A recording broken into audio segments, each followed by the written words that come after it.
One kind of general takeaway from meeting and interacting with colleagues, and as well as professors, and also going on the trips to London and to DC. I distinctly remember having a conversation with one of my classmates about his perspective on coming from the oil and gas world, about how the energy industry is transitioning. And this is after the trip to London in particular, but it really kind of was just accumulated over our entire time at GEM.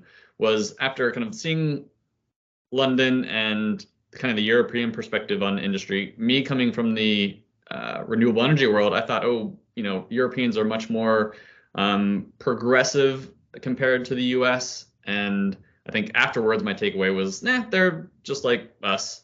And conversely, though, I think having some conversations with my colleagues, whether it was because they're in the oil and gas world or otherwise just was a personal perspective, they came away with the takeaway of, oh, wow, energy transition is happening really quickly.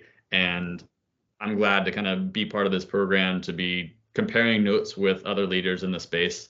And yeah, it was just kind of an interesting takeaway. No, that's totally fair. That is interesting. Jason, does anything come to mind for you? It's okay if not. Yeah, kind of to Eric's point, I was surprised at the diversity of people and backgrounds. I mean, not everyone may have like a very energy specific background, because people are maybe entering this program to transition to energy. You could have people that are very, all the age differences too, which is great, because you have people with a lot of experience or not so much professionally, and I think that really surprised me.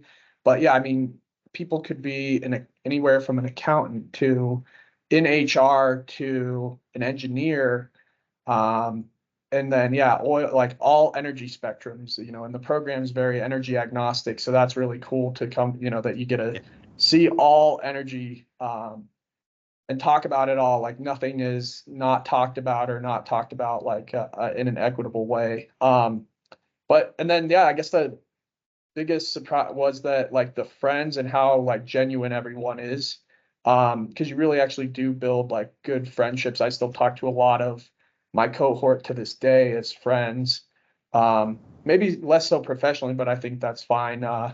And if so I think that was real. We had, everyone bonded, and it was a good group at least. But I've always heard that most cohorts end up doing that anyways, where they kind of all bond, become friends, and know each other professionally.